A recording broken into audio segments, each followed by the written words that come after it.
મારી પાસે એસટી નિગમના જવાબદાર વ્યક્તિઓ પાસેથી મળેલી માહિતી મુજબ એસટી તંત્ર પૂરેપૂરી સલામતી પ્રવાસીની થાય એ રીતના પ્રયત્નો કરી રહ્યું છે, જેમાં ફાયર સેફટી માટે રાજકોટ, ગોંડલ અને વાંકાનેર ને ફાયર સેફટીના સાધનો પરિપૂર્ણ કરી દેવામાં આવેલા છે. રહી વાત સુરેન્દ્રનગરની, તો સુરેન્દ્રનગરના એક માસ પહેલા એનઓસી નગરપાલિકા પાસેની પ્રક્રિયા કાર્યવાહી ચાલુ છે.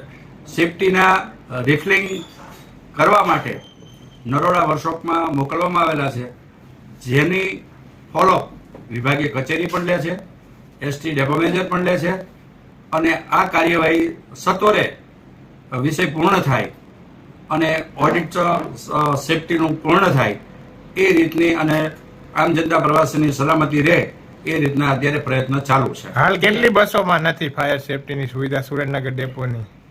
સુરેન્દ્રનગરના તમામ જે બસોની અંદર જે રિફિલો છે એ સંપૂર્ણપણે નરોડા વર્કશોપમાં મોકલી આપવામાં આવેલા છે.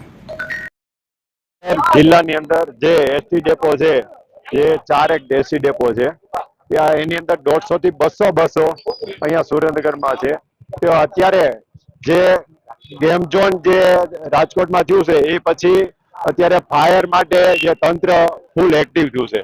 ત્યારે આપણે જોવાનું એ કે અત્યારે સુરેન્દ્રનગરની અંદર જે એસટી ડેપોની અંદર બસો છે એ બસોની અંદર ફાયર સેફટીના નામે કોઈ જાતના એક્ઝિક્યુશન બાટલા નથી હોતા, ફાયરના કોઈ સેફટીના કોઈ સાધનો નથી, જેના કારણે ભવિષ્યમાં ક્યારેક કોઈ જાનહાનિ થશે તો એની જવાબદારી કોની રહેશે?